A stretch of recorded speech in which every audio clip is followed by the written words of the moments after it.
die belydenis van geloof aflegging en ek gaan vir u die formulier voorhou vir die openbare belydenis van geloof en ek vra dat Marlie Kreer hier voor sal kom staan.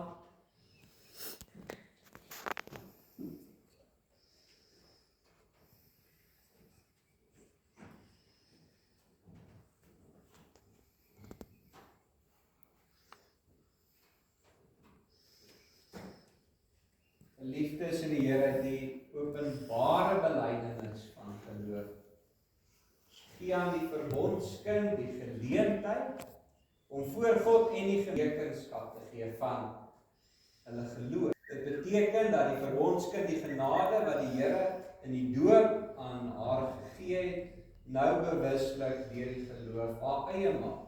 Die openbare belydenis van geloof is 'n gelofte van volle toewyding aan die Here, die koning van die kerk. Dit beteken om te lewe volgens die Bybel, om getrou die erediens by te woon, om aan die werksaamhede van die kerk deel te neem, om te volhard in gebed en om God deur jou woorde en jou dade op alle terreine in jou lewe te verheerlik. Dit is 'n gelofte om deur die krag van die Heilige Gees in die geloof te volhard en elke dag daarin te groei. Om as belydende lidmaat toegelaat te word, moet jy nou opreg op die volgende vrae antwoord. Ek gaan al die vrae lees en dan moet jy net aan die einde sê ja of nee. Die vraag is jy daarvan oortuig dat die Bybel die enigste, die onfeilbare woord van God is? Dat alles wat ons leer oor ons gered word, ons in die Bybel leer. En daar niks bygevoeg en daar mag niks van weggevat word. En alhoewel die belydenisskrifte ondergeskik is aan die Bybel, dit met die Bybel ooreenstem en daarom onderskryf moet word. Dis die eerste en die tweede een is jy daarvan oortuig dat hierdie kerk, waarvan jy nou belydende lidmaat wil word, hierdie Bybelse leer as die ware en die volkome leer van die saligheid suiwer verkondig. Derdens, verklaar jy dat dit ook jou eie leer is, dat dit is wat jy ook glo en dat jy beloof om alles wat hiermee in stryd is te verwerp. Verklaar jy dat dit jou voorneme is om in die krag van die Heilige Gees tot aan die einde van jou lewe in hierdie leer te volhard. Verklaar jy dat jy in die volkome soenverdienste van die Here Jesus Christus glo en dat hy jou persoonlike verlosser en saligmaker is?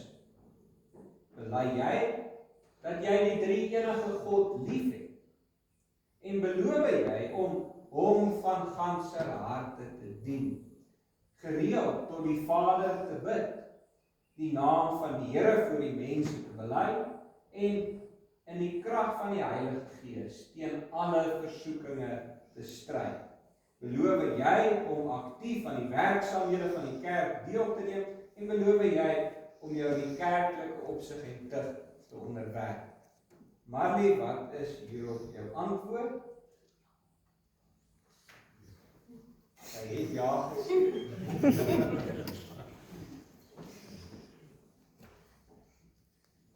Op grond van die genadeverbond soos verseël deur die doop en kragtens die belydenis wat jy sopas voor God en die gemeente afgelê het, verklaar ek op die gesag van die ouderlingeraad dat jy nou 'n belydende lidmaat van die Afrikaanse Protestantse Kerk Ceres is, met toegang tot die sakramente en al die voorregte aan lidmaatskap verbonde. Geliefde broers en susters, die Here het u geroep om in hierdie wedloop van die geloof al die kragte in te span, volhard saam met haar, met die hart en siel, om die Here met alles wat hy vir u gee te dien. En werk met haar saam en lei haar om saam met die liefde van Christus in liefde te groei in die gemeente as 'n band en 'n getuienis vir hierdie wêreld. Ons gaan nou vir jou geluk sê en dan gaan ons vra dat sy omdraai en die gemeente vir haar Psalm 134 vers 4 sal sing.